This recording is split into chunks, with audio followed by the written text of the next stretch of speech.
Olá pessoas, tudo bem com vocês? E aí galera, como que está a rotina de estudos de vocês? Espero que vocês estejam se dedicando, estejam dedicando um pouquinho do tempo de vocês para os estudos. Eu sou Ana Lúcia Castro, sou professora de Língua Portuguesa e Redação no Colégio Moisés Pereira Peixoto, na cidade de Aricuns. Estou aqui a convite da CRE para trabalhar um pouquinho com vocês, dar algumas dicas para vocês sobre a prova de linguagens, códigos e suas tecnologias. Mais especificamente, iremos trabalhar a prova de língua portuguesa. Vem comigo!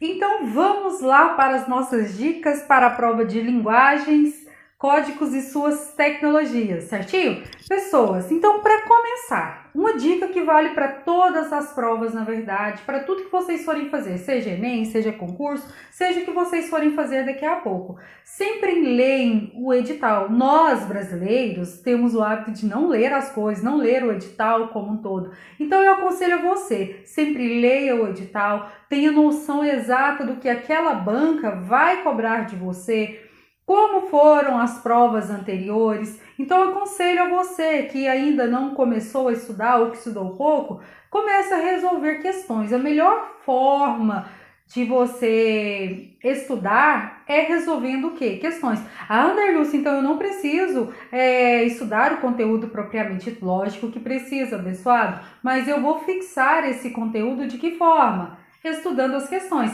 Então, para você que de repente veio empurrando com a barriga e não estudou o quanto deveria, mas faça pelo menos a resolução das questões, que você vai ter uma noção ali e vai pensar, olha, isso aqui é meu ponto forte, então tá tranquilo. Ah, essa parte aqui é meu ponto fraco, não deixa eu estudar o conteúdo desta questão, certinho? Então, vamos lá. A prova de linguagens, ela também vai ter o que? As suas competências, como todas as outras áreas do Enem, assim como a redação, porque tem gente que pensa que as competências só valem para quem? Para redação. Não, todas as provas terão suas competências.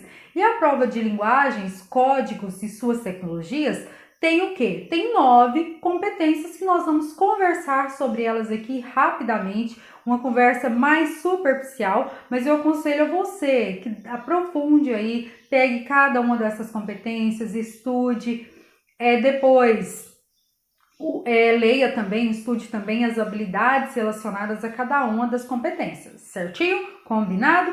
Então, vamos lá para a primeira competência. Pessoas, eu não vou ler a competência como ela está lá no edital, mas eu fiz o quê? Eu fiz meio que um resumo da competência aqui para facilitar a sua compreensão. Então, a primeira competência é as várias formas de comunicação. Então, o Enem vai cobrar isso de você. As várias formas que nós temos o quê? De nos comunicarmos. Nós nos comunicamos verbalmente, nós temos a comunicação não verbal e assim por diante, por vários tipos de textos, dentre outras coisas, não é isso? Então, o Enem vai cobrar isso de você. Então, estude isso.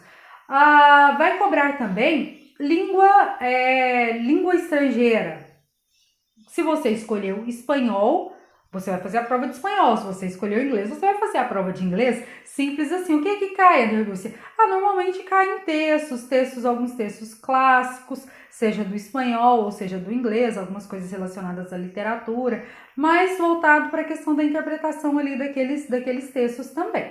Certinho? O que mais que cai, Ana Lúcia? Cai também a linguagem corporal. Olha, eu falei da linguagem estrangeira, da língua estrangeira, ou seja, vai envolver qual prova? A prova de línguas, né? A prova de inglês ou espanhol. E agora, quando eu falo dessa linguagem corporal, pode entrar tanto na língua portuguesa, quanto também trabalhar um pouquinho voltado para a educação física também, que também está dentro dessa prova, certinho? O que mais que cai?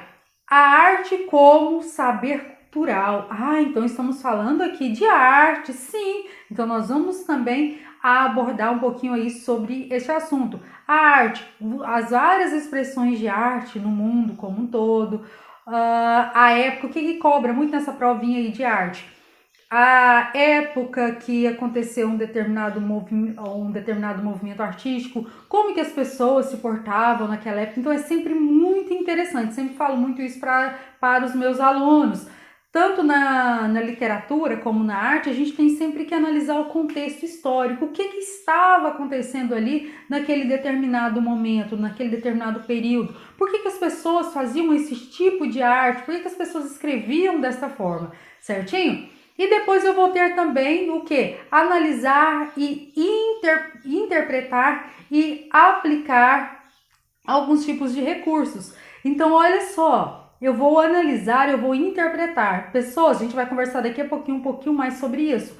A questão da interpretação e compreensão textual dentro da prova do Enem, certo? E depois eu tenho que analisar também, a prova do Enem vai cobrar isso de vocês lá na competência 6, a questão do contexto.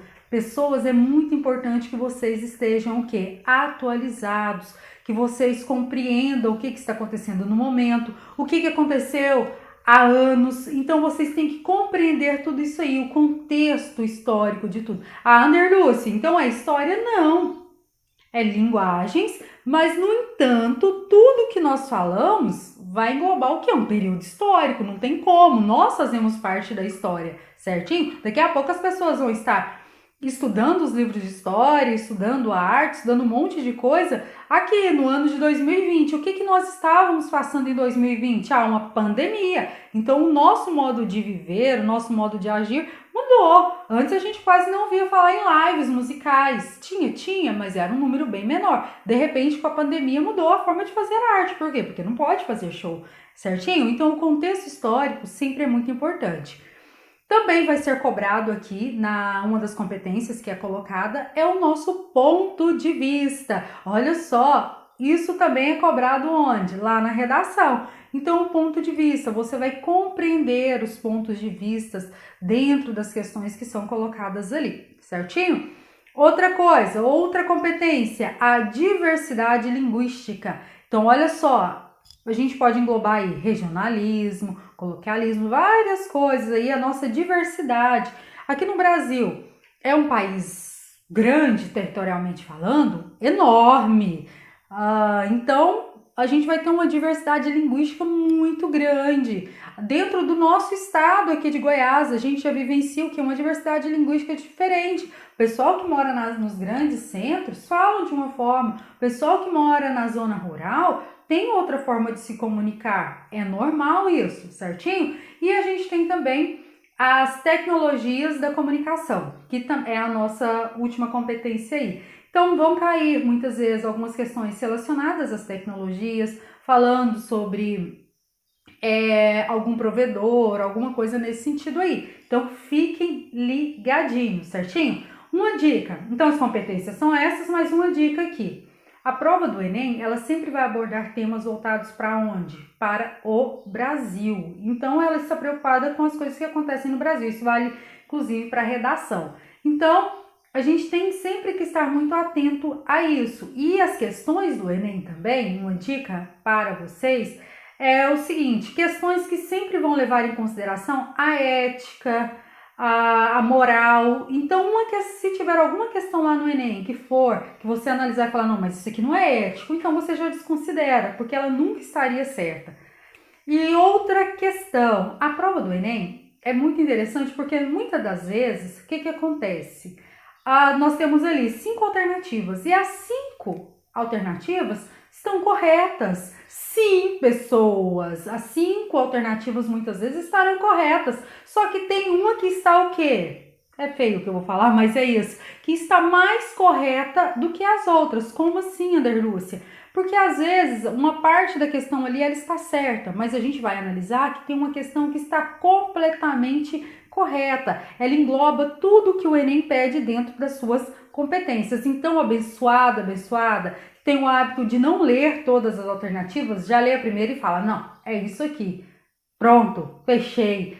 Tá, beleza, aquela estava certa, mas tem uma outra que está o quê? Ainda mais correta dentro do que foi pedido na questão. Então, não caia em tentação de responder rapidamente ali, não. Leiam todas as alternativas e só marque quando você realmente tiver certeza, certinho? Então, pessoal, nós vimos então as competências gerais da prova de linguagens. Agora nós vamos aprofundar um pouquinho mais na maravilhosa, na linda, Língua portuguesa, sim. Então agora a gente vai ver quais são os conteúdos que mais caem, quais são os conteúdos que estão em praticamente todas as provas de língua portuguesa dentro do Enem.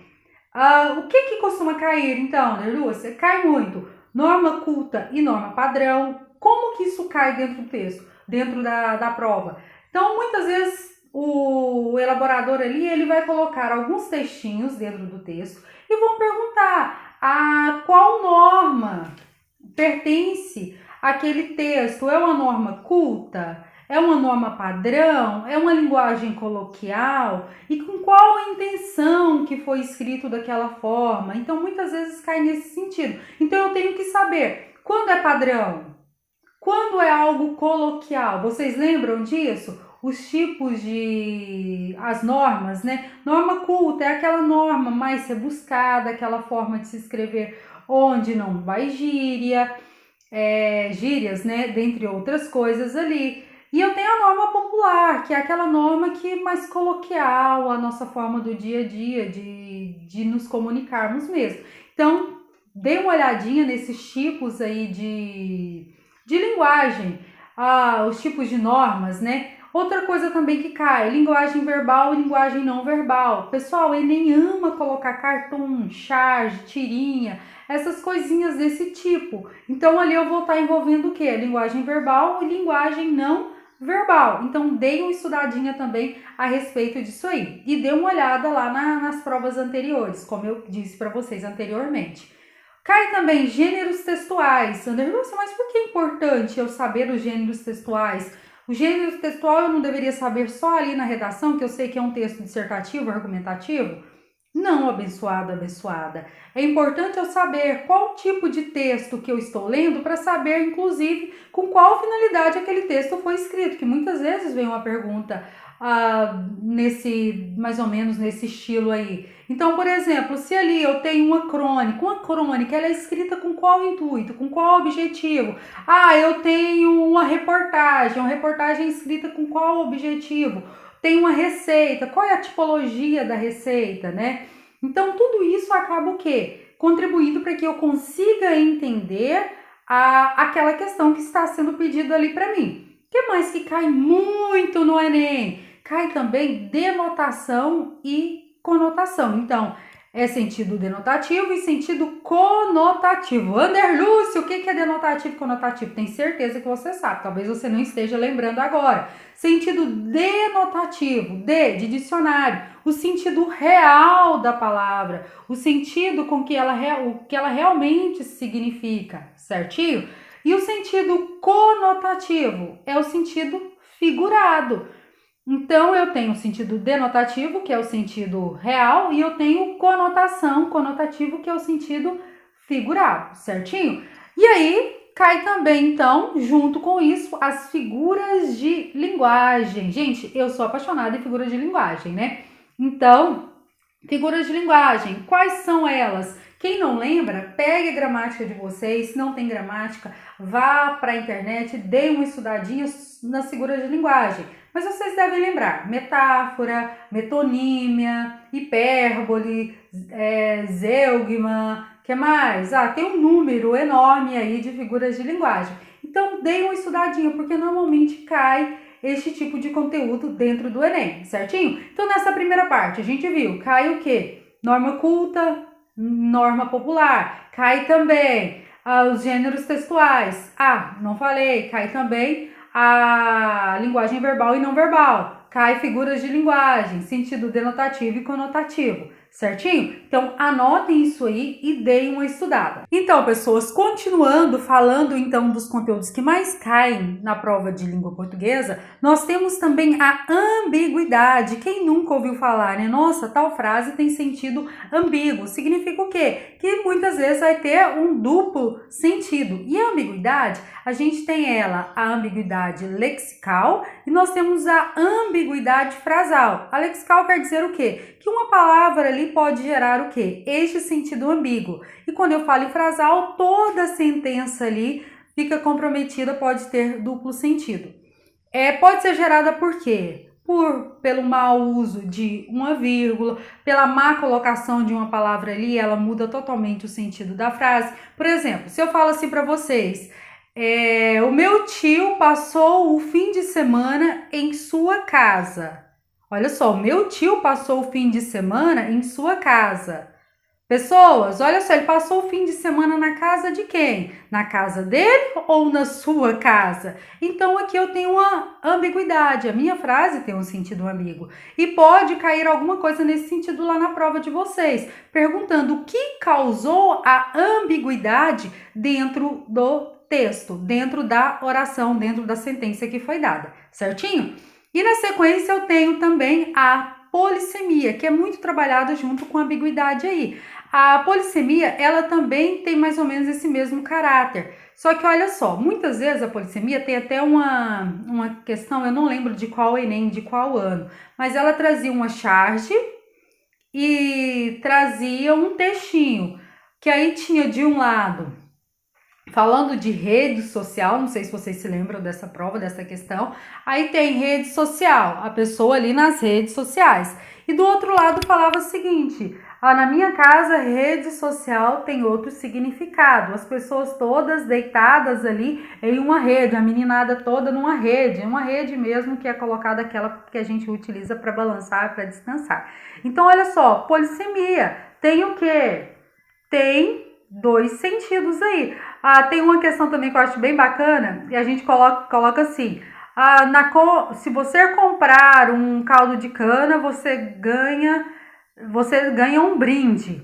Aí, oba, vou comprar um caldo de cana aqui para ganhar um brinde. Aí a pessoa vai lá e compra o caldo de cana e simplesmente o quê? A pessoa vem e brinda com ela. Ou seja, eu tive uma polissemia, tenho duplos sentidos aí. Então, o brinde, a pessoa pensa que é o quê? Que vai ganhar alguma coisa, algum presente, algum mimo ali. Mas não, na verdade, o brinde era o brinde, o ato de brindar com alguém, certinho? Um exemplo aí também de polissemia. O menino estava segurando vela para o casal. Olha só, estava segurando vela para o casal. Ele estava segurando a vela ou ele estava sendo a vela, aquela pessoa que está ali, que nunca está sempre atrapalhando o namorico de alguém, certo? Quem já foi vela aí, galera? Eu já fui, muitas vezes na minha vida. Então vamos lá. Continuando então, a gente viu a ambiguidade, a polissemia e agora a gente vai ver a intertextualidade. Intertextualidade. O que isso quer dizer, Anderlúcia? Quer dizer que dentro de um texto eu posso estar fazendo o quê? A citação de outro, eu posso fazer uma alusão a outro texto, eu posso fazer uma paródia. Então, se eu faço uma paródia de uma música, isso acaba sendo o quê? Uma intertextualidade, porque eu utilizei daquela música para fazer o quê? Outra. Eu posso ter também uma parafrase também, que também é uma intertextualidade. Quando eu pego ali, eu vou parafrasear alguma coisa, né? Eu pego ali um texto e acabo escrevendo com as minhas palavras o que eu compreendi, também é uma intertextualidade. Eu tenho também o que a gente chama de crossover. Isso acontece muito dentro dos filmes. Crossover é o quê? Dentro de um filme, eles acabam pegando personagens, acabam citando outros filmes dentro daquele filme que está acontecendo ali naquele momento. Essa dica aqui vale muito para redação também, que tem muita gente que quer fazer essa intertextualidade dentro da prova de redação e acaba se dando mal, porque faz plágio, copia. Anderlúcia, mas eu ouvi falar que na redação eu posso parafrasear. Pode, pessoas, mas com muita cautela, muito cuidado, para não correr o risco de ficar sendo cópia, certinho? Não vou entrar nesse âmbito agora, porque a nossa dica hoje é de língua portuguesa, mas fiquem ligados, certinho? E nós também temos, dentro da prova de língua portuguesa, as funções da linguagem. Eu falei da tipologia textual, que acaba tendo uma relação aqui também, que é com a função da linguagem. A função daquele texto, ele é um texto poético, ele é uma linguagem, né, referencial, faz referência a alguma coisa, tem uma função mais conotativa, tem uma função emotiva. Então, a função textual também, ela acaba sendo o quê? Muito presente aí dentro destes textos, certinho? Que mais, Anderlúcia, que vai cair na minha prova de língua portuguesa? O que mais pode cair, por favor? Pessoal, cai muito interpretação e compreensão textual. Muito, pessoas, muito.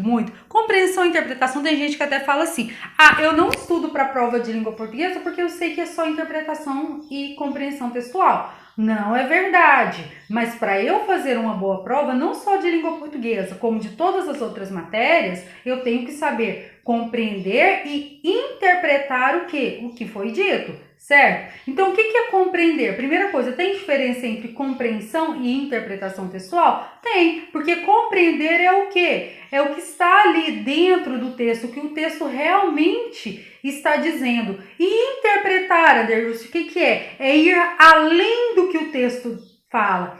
Então, é ir além do que o texto realmente escreveu. Então, do que o autor realmente escreveu. Então, eu tenho que tomar muito cuidado com isso.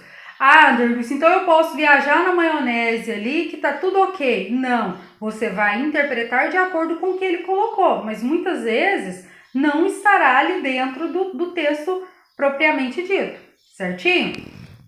O que mais, então, sobre compreensão e interpretação que eu tenho que saber? Pessoas, é atenção. Então, quem tem dificuldade com leitura já sofre um pouquinho mais. Aquele aluno, aquele abençoado, aquela abençoada que faz a prova lá no colégio, no dia a dia, em 10 minutos para ficar livre, para fazer não sei o que depois, né? Porque eu nunca entendi por que vocês fazem a prova tão rápido, sendo que vocês não podem fazer nada depois. Então, tome muito cuidado. Porque eu preciso de tempo, eu sei que nós temos um número muito grande de questões no Enem, mas eu preciso o quê? Ler com muita atenção. Se der, né, de repente se eu fiquei na dúvida com relação a uma questão, que eu leia 1, 2 vezes, para que eu possa compreender realmente o que aquela questão está dizendo. Porque muitas vezes, pessoas, a resposta está onde? Está ali no enunciado, a resposta está no texto. Então, se eu leio com atenção, eu consigo responder as minhas questões e vou me sair muito bem. Então, não seja, eu sempre brinco com os meus alunos, não seja aquele leitor borboleta, que passa uma borboleta, o aluno faz o quê? Vibra com a borboleta, aí pá, volta a ler, a borboleta volta, ele para de ler de novo e a borboleta novamente. Então não seja este tipo de leitor, seja o leitor que realmente vai ler, que vai prestar atenção. Comece a ler, na verdade você já teria que estar lendo há muito tempo, mas se não tem o hábito, comece a ler agora.